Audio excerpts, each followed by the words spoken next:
Bibi Sara, aware ba si former President Duterte na milyong-milyong Pilipino ang nag-gather ngayon and in the past sa kanyang birthday? Yes, ma'am. Wow!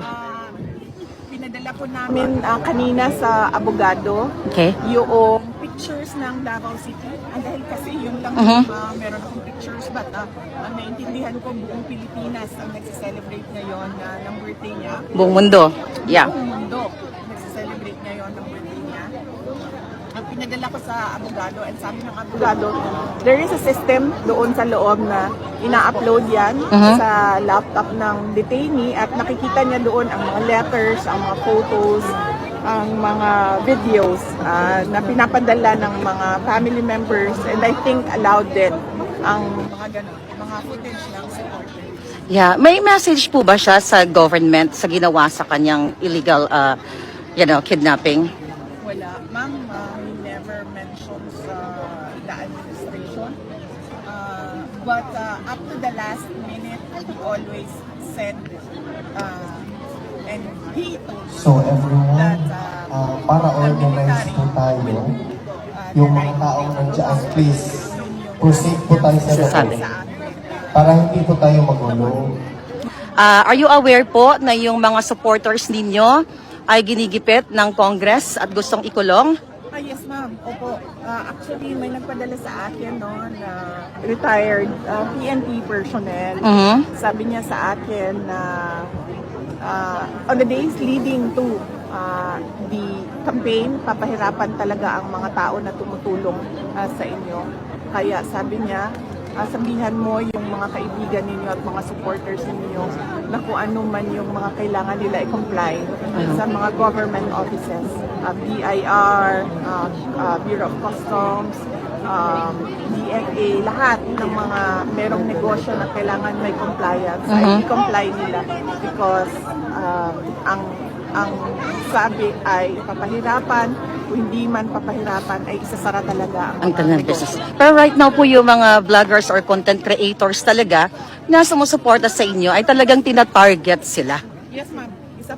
Isa din yan na sa ginagawa ko sa mga kaibigan, mga supporters, at mga kababayan natin.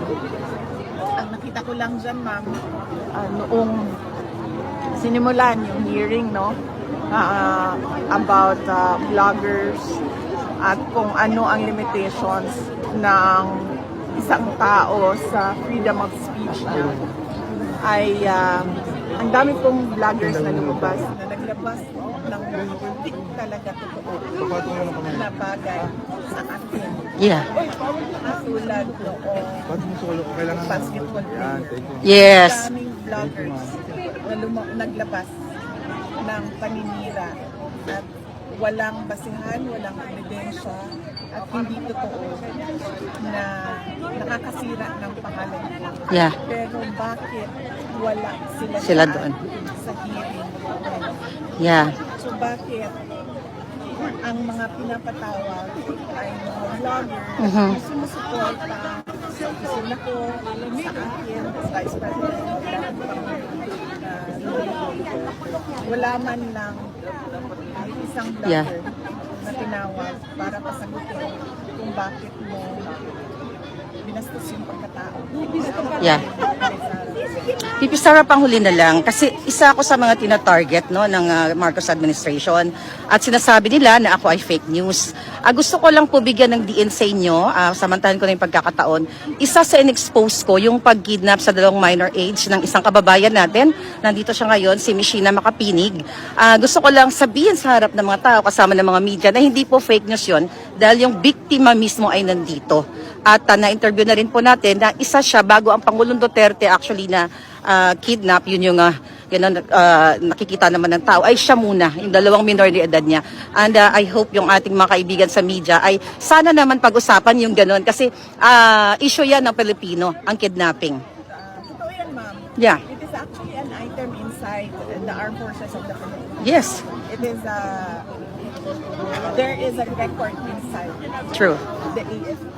But somehow, nobody seems to exact accountability and transparency for what happened Mhm. to the children and to that kidnapping of minors in Turkey, which was led by officials inside the